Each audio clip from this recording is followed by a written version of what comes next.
Hello everyone, welcome to my channel প্রবাসী বাঙালিয়ানা পরিবারের সবাইকে অনেক অনেক স্বাগত। আশা করছি সবাই ভীষণ ভালো আছেন, আমিও খুব ভালো আছি। এখন সকালবেলা আমি যাচ্ছি আমার মেশোর নতুন বাড়িতে। মাসি বললো নতুন বাড়িটা দেখিসনি, দেখে আয়। যাই তাহলে নতুন বাড়িটা একটু দেখে আসি কেমন হলো। চলুন তাহলে আপনাদের সাথেও সেটা শেয়ার করি। ও আচ্ছা, তোমার শরীর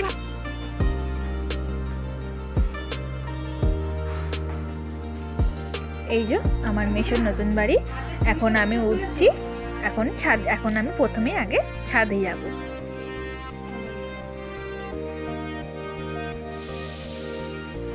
এই যে ছাদে চলে এলাম।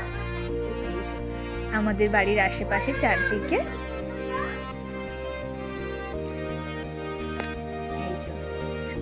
এই যে ডিডি গঙ্গোপাধ্যায় যেটা লেখা রয়েছে, এর পাশেই কিন্তু আমার স্কুল ছিল। এটা হচ্ছে আমাদের ডাললাভ, মানে এই ছাদ থেকে ডাললাভও দেখা যাচ্ছে।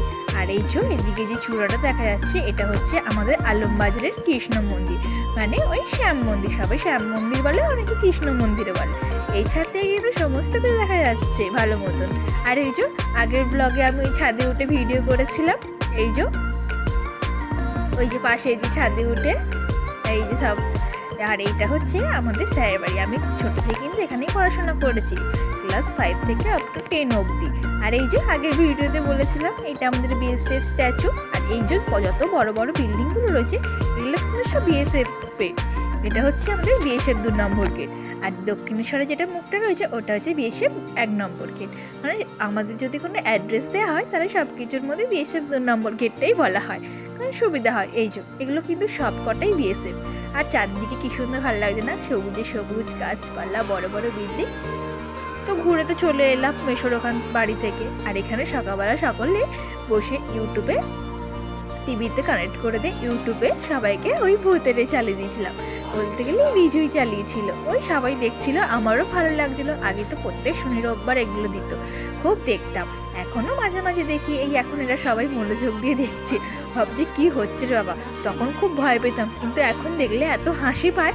মুখোশ পরে কত রকম না অ্যাক্টিং করে, দেখতেও ভালো লাগে। তো বাচ্চাদের সাথে আমিও বসে বসে দেখছি। এই যে সেই রাঘব, আর নামগুলো তো ভুলে গেছি, একজনের নামই খালি মনে রয়েছে। আর এই যে দুপুরে আমার মা আজকে রান্না করেছে চিতি কাঁকড়া। এই যে আমার কিন্তু খুব প্রিয় খাবার, অনেকদিন পর দেখতে পেলো বলে ওই জন্য নিল। ওই যে চিতি কাঁকড়া টক করেছে পাকা তেঁতুল দিয়ে। আর তো এখানে রান্নার মধ্যে নিম বেগুন ভাজা করেছিল, মূলো শাক ভাজা। আর এটা হচ্ছে ওই যে চিংড়ি মাছের ঝাল, চিংড়ি মাছ আর কাটাপোনা মাছের দুটো একসাথেই করে নেওয়া হয়েছিল। আর এদিকে ভাত।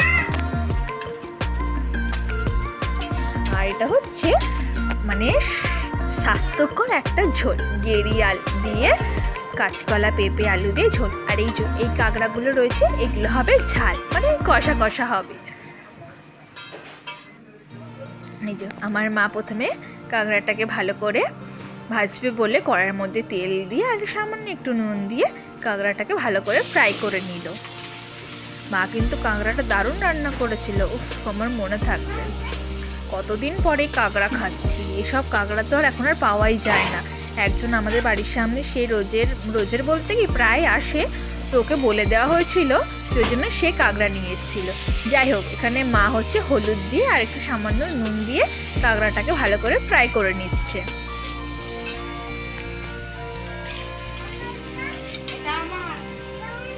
আর এই যে এখানে দিদা আর নাতনি মিলে মারপিট করছে, নাতনি তার দিদাকে মারছে, দিদা নাতনিকে রাগাচ্ছে, নাতনিও রেগে যাচ্ছে।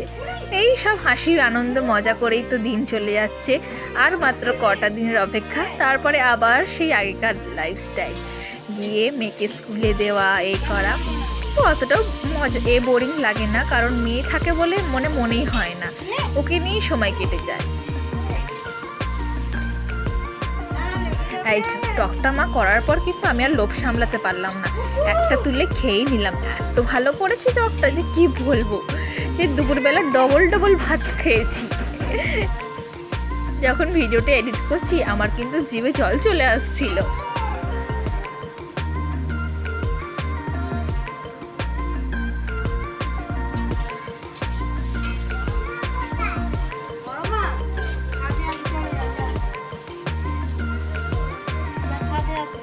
যে মেয়েকে খাওয়াচ্ছিলাম, মেয়েকে বললাম একটুখানি খা, ও খাচ্ছিল না, কিন্তু পরে আবার ঠিক খেয়েছিল, পরে খেয়ে আবার বলছে আবার দাও। বদমাইশটা। এইগুলো সব ওর মাসির জামাই পড়েছে, দেখুন কেমন মাসির জামা পরে ঘুরছে দুষ্টুটা। আর মা তো এখানে মনোযোগ দিয়ে মায়ের রান্না করে যাচ্ছে। এই যে কাঁকড়াগুলো ভালো করে ফ্রাই করে নিয়ে তুলে নিচ্ছে। এই কাঁকড়া ফ্রাই করে কিন্তু পেঁয়াজ লঙ্কা দিয়ে মেখে খেতে দারুণ লাগে, আপনারাও বাড়িতে ট্রাই করতে পারেন।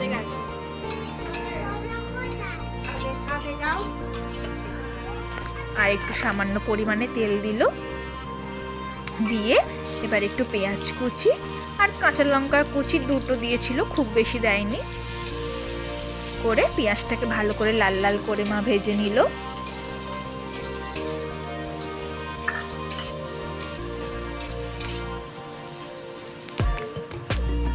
সামান্য একটু নুন দিল, নুন দিয়ে পেঁয়াজটাকে লাল লাল করে ভেজে নিচ্ছে।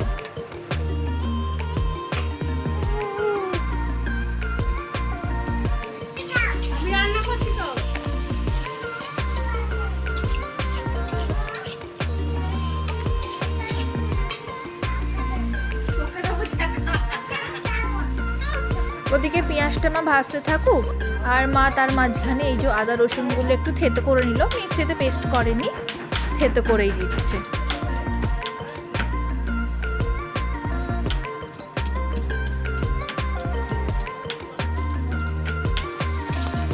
আদা রসুনগুলো ভালো করে দিয়ে মা লাল লাল করে ভেজে নিচ্ছে। ভেজে নেওয়ার পর ওতে একটু হলুদ গুঁড়ো আর সামান্য পরিমাণে লঙ্কার গুঁড়ো,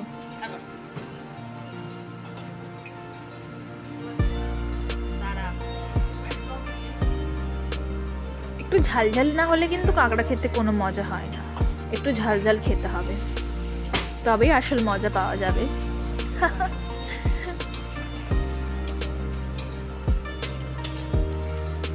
সব রকম মশলা, সব রকম উপকরণ দিয়ে ভালো করে মিশিয়ে নেওয়া হচ্ছে। এবার কাঁকড়াগুলো দেওয়া হলো, এবার ভালো করে কষাতে হবে, যেটা মা অনেকক্ষণ ধরে কষিয়েছিল। আর টমেটোটা একটু গ্রেট করে দিয়েছিল, আবার যতটা পেরেছিল হাতের মধ্যেই চিড়ে দিয়ে দিচ্ছে।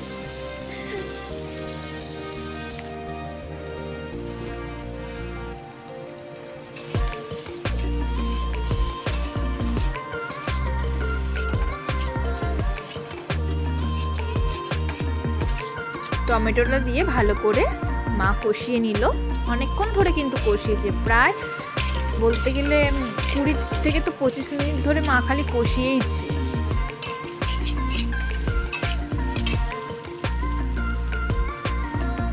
মা আমাকে বলছিল একটু নুনটা চেখে দেখতো, নুনটার ঝালটা সব ঠিক আছে কিনা। আমি তো বললাম দারুণ হয়েছে, এটা দিয়ে এক থালা ভাত খাওয়া যাবে। যাই হোক, মা একটুখানি জল দিল, জল দিয়ে কাঁকড়াটা ভালো করে এবার ফুটুক, গ্যাসটাকে সিমে করে দিয়ে। এই চিটি কাঁকড়া আমার মতন কারা কারা খেতে ভালোবাসেন অবশ্যই আমায় কমেন্ট করে জানাবেন। আর দুপুরবেলায় যে মেয়েকে খাইয়ে দিচ্ছি সব রকম সবজি দিয়ে, গেঁড়ি দিয়ে ঝোল আর ভাত, কাঁচকলা, আলু, পেঁপে। গেঁড়ি কিন্তু খুবই উপকারী।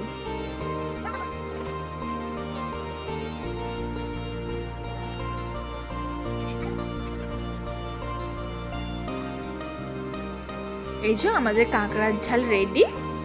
উফ, দেখে তো জিভে জল চলে আসছে। আর এই যে আমার দুপুর আজকে মেনু: ভাত, নিম বেগুন ভাজা, মূলো শাক ভাজা, কাঁকড়ার টক, চিংড়ি মাছের ঝাল, আর কাঁকড়ার ঝালটা ভুলে গেছিলাম, আর এই যে দেশি মুরগির ঝোল স্কিনওয়ালা। আমার কিন্তু এই ছাল দিয়ে দেশি মুরগির ঝোল খেতে খুব ভালো লাগে। অনেকে ঘেন্না করে, কিন্তু এর স্বাদ যে কি যারা খেয়েছেন তারাই একমাত্র জানবেন এর স্বাদ কি। চলুন তাহলে দুপুরে খাওয়া দাওয়া করে আবার একটু বেরোবো, দক্ষিণেশ্বরের দিকে যাব আবার। এই যে দক্ষিণেশ্বরের দিকে এখন রওনা দিচ্ছি, কিছু কেনাকাটি রয়েছে, একটু কেনাকাটি করবো। আগের দিন দক্ষিণেশ্বরে গিয়ে পুজো দিয়ে এসেছিলাম, আজকে আর পুজো দেবো না, আজকে এমনি একটু ঘুরে একটু কিছু কেনাকাটির জিনিস আছে সেগুলো একটু কিনে বাড়ি চলে আসবো।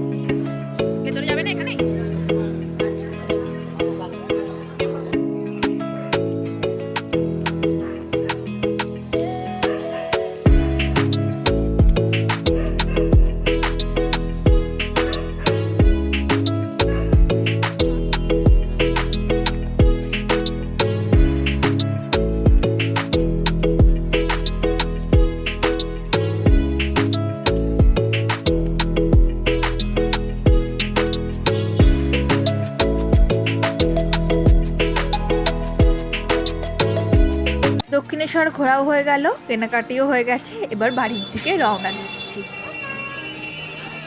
বাড়িতে এসে মেশো টিফিনে চাউমিন নিয়ে এসেছিল, সবাই মিলে চাউমিন খাওয়া হচ্ছে, মনোযোগ দিয়ে সবাই খাচ্ছে। আমার খাওয়া হয়ে গেছে, এদিকে দিদা খাচ্ছে, মা মাসি সবাই খাচ্ছে। চলুন তাহলে ব্লগটা আজকে এখানেই শেষ করছি, দেখা হবে নেক্সট ব্লগে। সবাই ভালো থাকবেন, সুস্থ থাকবেন, টাটা।